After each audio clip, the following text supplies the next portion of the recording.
এই যে শাসামশার ছেলে, মাঝির ছেলে, জেলের ছেলে, তারাও আগামীতে দেখিয়ে দিতে পারে যে বাংলাদেশে তারাও এই বাংলাদেশকে নেতৃত্ব দেওয়ার মাধ্যমে। রাজশাহী বিশ্ববিদ্যালয়ের মেধাবী ছাত্র চকরিয়া উপজেলার বরতলী ইউনিয়নের কৃতি সন্তান ছাত্রনেতা ইমরুল হাসান মিশকাত রাজশাহী বিশ্ববিদ্যালয় কেন্দ্রীয় ছাত্র সংসদ রাকসু নির্বাচনে 2025-24 হল থেকে সাধারণ সম্পাদক জিএস পদে নির্বাচিত হওয়ায় চকরিয়া উপজেলা জামায়াত ইসলামীর পক্ষ থেকে তাকে সংবর্ধনা দেওয়া হয়েছে। শনিবার 7 ফেব্রুয়ারি বিকেল 3টায় বরতলী ইউনিয়নের নিজ এলাকায় এই সংবর্ধনা অনুষ্ঠানের আয়োজন করা হয়। অনুষ্ঠানে উপজেলা জামায়াত ইসলামীর নেতৃবৃন্দ, স্থানীয় রাজনৈতিক ব্যক্তিত্ব ও সাধারণ জনগণ অংশগ্রহণ করেন। সংবর্ধনা অনুষ্ঠানে সভাপতিত্ব করেন 8 নম্বর ওয়ার্ড জামায়াত ইসলামের সভাপতি মোহাম্মদ আবু সাইদ আনসারি। এতে প্রধান অতিথি হিসেবে উপস্থিত ছিলেন চকরিয়া উপজেলা জামায়াত ইসলামের সেক্রেটারি মাওলানা সৈয়দ করিম।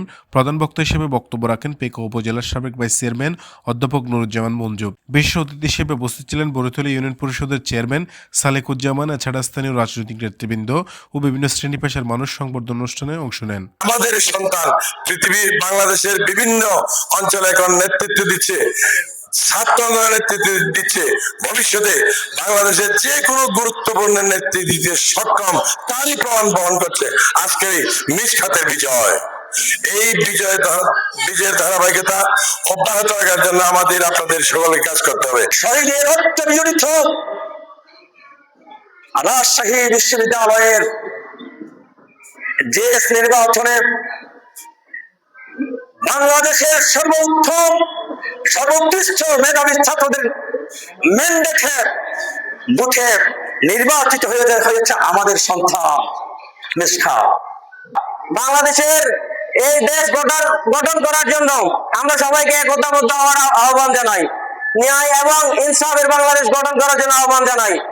আমরা সেই সাথে আমি এই এলাকা থেকে বড় হয়েছি, এই এলাকার মাটি এবং মানুষের এবং সকল শিক্ষার্থীদের আমার একটা দায়বদ্ধতা রয়েছে। আমি সেই শুরু থেকে যাওয়ার সময় আমার এমন মুরব্বীরা আমাকে বলেছেন যে কি তুমি চলে যাচ্ছে, কিন্তু আমাদের এলাকার একটু শিক্ষার্থীদের খোঁজ খবর রাখবা নিয়মিত।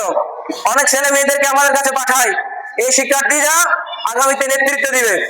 এই যে শাসামশার ছেলে, মাঝির ছেলে, জেলের ছেলে, তারাও আগামীতে দেখিয়ে দিতে পারে যে বাংলাদেশে তারাও এই বাংলাদেশকে নেতৃত্ব দেওয়ার মধ্যে দিয়ে যে সকল চাঁদাবাজ, দুর্নীতিবাজ যারা বাংলাদেশকে রাহাজানির করতেছে, সন্ত্রাস করতেছে, তাদেরকে দেখিয়ে দিতে পারে যে এই কৃষকের ছেলেরাও আগামী নেতৃত্ব দিতে পারে। বক্তারা তাদের বক্তব্যে ইমরুল হাসান মিশকাতের এই সাফল্যে গর্ব প্রকাশ করেন এবং ভবিষ্যতে শিক্ষার্থীদের অধিকার আদায়ের তার দায়িত্বশীল ভূমিকার প্রত্যাশা ব্যক্ত করেন। একই সঙ্গে তার উজ্জ্বল ভবিষ্যৎ কামনা করা হয়। সংবর্ধিত ইমরুল হাসান মিশকাত উপস্থিত সকলের প্রতি কৃতজ্ঞতা প্রকাশ করে বলেন, শিক্ষার্থীদের স্বার্থে এবং দেশের কল্যাণে তিনি সততা ও নিষ্ঠার সঙ্গে কাজ করে যাবেন। শফিউল করিম সবুজ, চকরিয়া এক্সপ্রেস নিউজ ডেস্ক।